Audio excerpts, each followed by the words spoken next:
पूर्व स्थिति कैसे है कि पहले तो दिखाई दिया आदमी आ रहा है, ये बात दर्शन की हुई, आदमी आ रहा है, कौन आदमी है, कहां का है, क्या नाम है, ये स्थिति ज्ञान की, जो उसके सारी बातों सारे रहस्यों को जान ले वह ज्ञान की स्थिति है। सामान्य रूप से जानना ये दर्शन की स्थिति। यहां जो दो बात कही गई वो ज्ञान और दर्शन को एकत्र करके कही गई, इसलिए ज्ञान और दर्शन को एक शब्द में बांधा, उसका नाम होता है युगपत, एक साथ। व्यक्ति एक है, व्यक्ति को व्यक्ति जाना, व्यक्ति का ये नाम है, व्यक्ति वहां का, व्यक्ति वहां का, व्यक्ति वही है, उसको इस रूप में जाना, ये स्थिति ज्ञान की है। ज्ञान क्रियाभ्याम मोक्ष है। ज्ञान और क्रिया इन दोनों के समन्वय से मुक्ति प्राप्त होती है। एक और बात कहेगी, यथो उपाभ्याम पक्षाभ्याम महाकाशे पक्षिणो गति।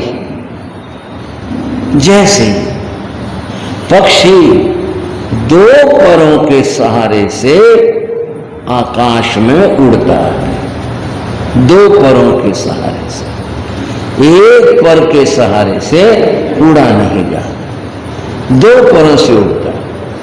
इस आत्मा को भी मुक्ति गमन के लिए इन दो परों की जरूरत है, ज्ञान के और क्रिया के। इनके सहारे से यह ऊपर उठेगी, उड़ेगी, आगे जाएगी। अगर कोई एक नहीं है तो वो उड़ नहीं सकते। ये जैन दर्शन की मान्यता है। समझ रहे हो साहब, ये जैन दर्शन की मान्यता। लेकिन बहुत सारे विचार हैं दुनिया में, अनेक दर्शन हैं, अनेक तरह के विचार हैं।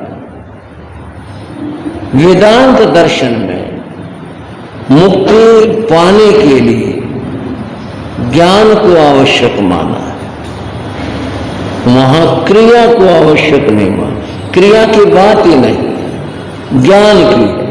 और क्या कहा, ज्ञानान मुक्ति, ज्ञान से जीव को मुक्ति प्राप्त होगी। ज्ञानान मुक्ति, ज्ञान से मुक्ति प्राप्त होती है। ज्ञान अगर होगा मुक्ति प्राप्त होगी।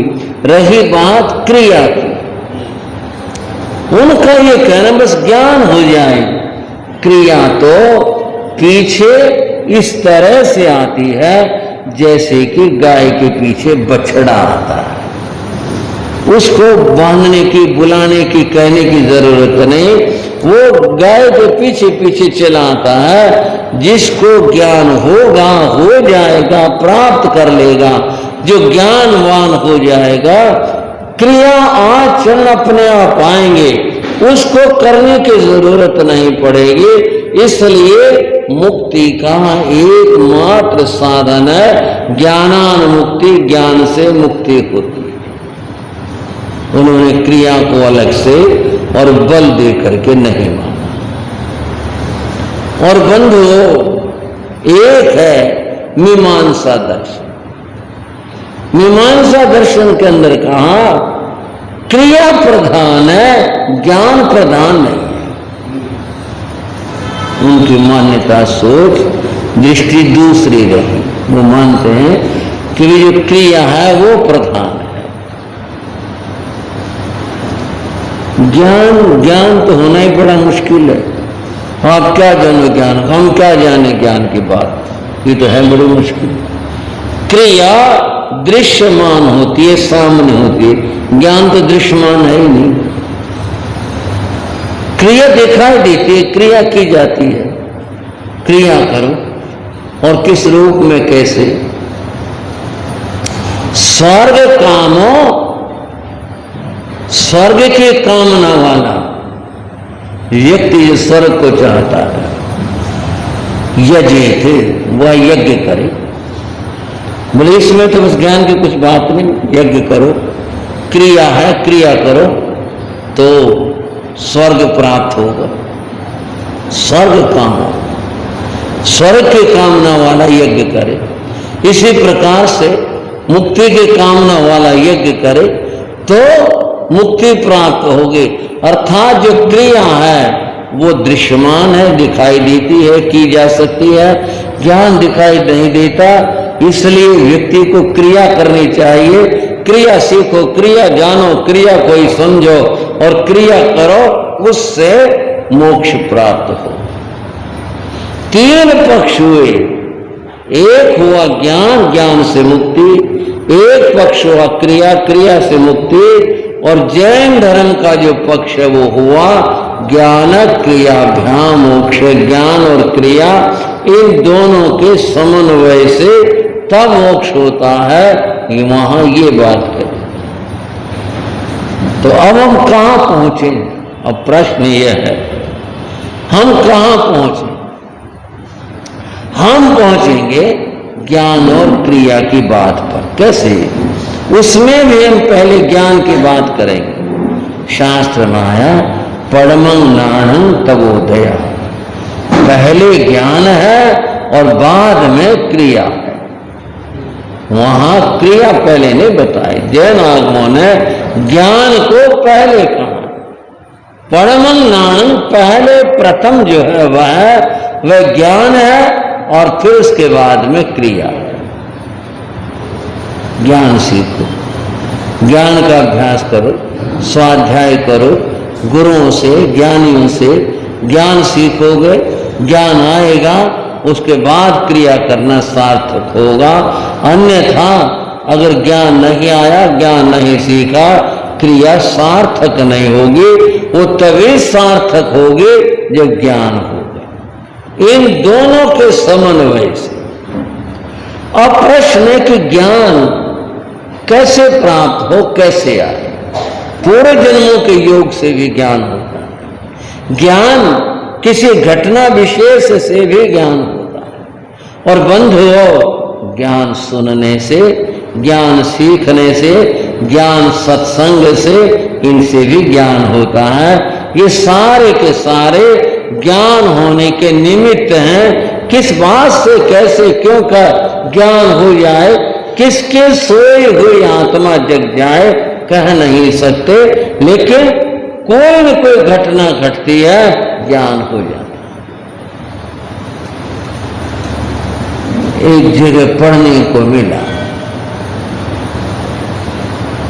बात मथुरा की है, पत्रिका में थी घटना। एक लाल हर रोज सुबह अपनी दुकान से सुबह के अपने काम निवृत्त करके दुकान जाते थे, और दुकान जाते हुए पहले वो मंदिर जाते थे, मंदिर से फिर दुकान जाते थे। ये उनका रोज का क्रम था। लेकिन मंदिर और दुकान की जो दिशाएं थी वो थोड़ी थोड़ी अलग अलग थी। अगर मंदिर बाएं था तो दुकान कुछ आगे जाके दाहिनी ओर थी, तो यूं जाते, यूं से फिर यूं जाते। ये था। रात को शाम को लौटते, वहां से फिर मंदिर आते, मंदिर घर आते। ये उनका ऐसा था, हर रोज का क्रम था। एक दिन घर से चले और चलने में देर हो गई। हो जाते हैं काम, देर से देर कुछ भी हुआ, देर हो गई।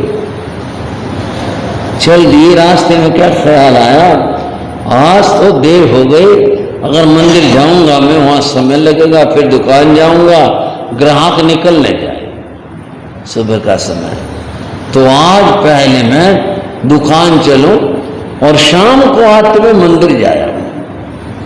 ये विचार बना। तो जो सड़क किससे वो आ रहे थे, दुकान उधर थी, मंदिर उधर था। तो जैसे रोज का रास्ता था, वे बाईं ओर चल रहे थे, वो बाईं ओर से हट करके दाईं ओर हो गए कि चलो पहले दुकान चलेंगे, आते हुए शाम को मंदिर जाएंगे। उधर हुए, उधर हुए, कुछ कदम चले, मन में क्या आया, ये तो दुनियादारी है, घर हो दुकान हो, ये तो दुनिया है, भगवान को छोड़ करके भला दुकान जाना, ये क्या बात है। पहले मंदिर चलते, फिर वो विचार बदला तो दाहिनी तरफ से बाईं तरफ आ गए। 5-7 कदम चले और फिर याद आ गया वो फलाने ग्राहक को आना था, निकलना जाए। वो फिर याद आ गया, हो जाता कई बार आदमी उलझन से में हो जाता, वो फिर बाईं तरफ से दाईं को चले गए। उस समय में वहां सड़क को एक जमादार ने बहन साफ कर रही थी, झाड़ू दे रही थी। अब ये लोग भी रखते हैं ध्यान, भाई कौन आ रहा है, संत आ रहा है, लाला आ रहे हैं, कौन आ रहे हैं। उसने देख लिया था लाला आ रहे हैं, तो इधर झाड़ू दे रही थी तो उधर हो गई, वो लाला उधर हो गए तो वो फिर इधर आ गई, जब लाला इधर आ गए तो उधर हो गई। भाई लाला चलो, वो क्या कहे, ठीक है लाला है, सेठ है, कैसे बोले। वो लाला है, फिर जब रास्ता बदला, लाला अपने ख्यालों में था, उसे नहीं पता बाहर क्या किधर क्या हो रहा है कुछ। वो बोले लाला जी एक तरफ हो जाओ। क्या बोले लाला जी, एक भैया तो इधर चल लो, इधर चल लो, मैं झाड़ू देने लग रही हूँ, मैं अपना काम करना, मुझे अपना एक तरफ हो जाए, इधर चल लो, कभी आप इधर चल लो, कभी ये तो मैं व्याख्या कर रहा हूं। उसने तो इतना कहा लाला जी एक तरफ हो जाओ। लाला चौंके और ये बात उनके मन को छुई, एक तरफ हो जाओ, वो क्या समझे, या तो मंदिर ही चल पड़ या दुकान चले, एक तरफ तो बोले, कभी इधर कभी उधर, कभी उधर कभी इधर, और ऐसा हो रहा है। वो बोले लाला जी एक तरफ हो जाओ। अब मैं बोध और ज्ञान की बात बता रहा था, लाला को ऐसा लगा मन में, एक तरफ हो जाना चाहिए, या तो भगवान की तरफ हो जाओ या दुनिया की तरफ हो जाओ। और लाला के कदम भगवान की तरफ ही हो गए। बोलो छोड़ो दुनियादारी को, छोड़ो, और वो उधर हो गए, और उधर हो गए हमेशा के लिए हो गए, जाकर सन्यासी बन गए, घर आए ही लौट करके। इसे क्या कहते हैं, एक तरफ हो जाना, एक तरफ हो गए। उस बहन ने जो कहा कि लाला जी एक तरफ हो जाओ, वो एक तरफ हो जाना शब्द उनके जीवन के अंदर जागृति का कारण बन गया। मैं बता रहा था, आप जानते भी हैं कि आत्मबोध के 3 कारण हुआ करते हैं।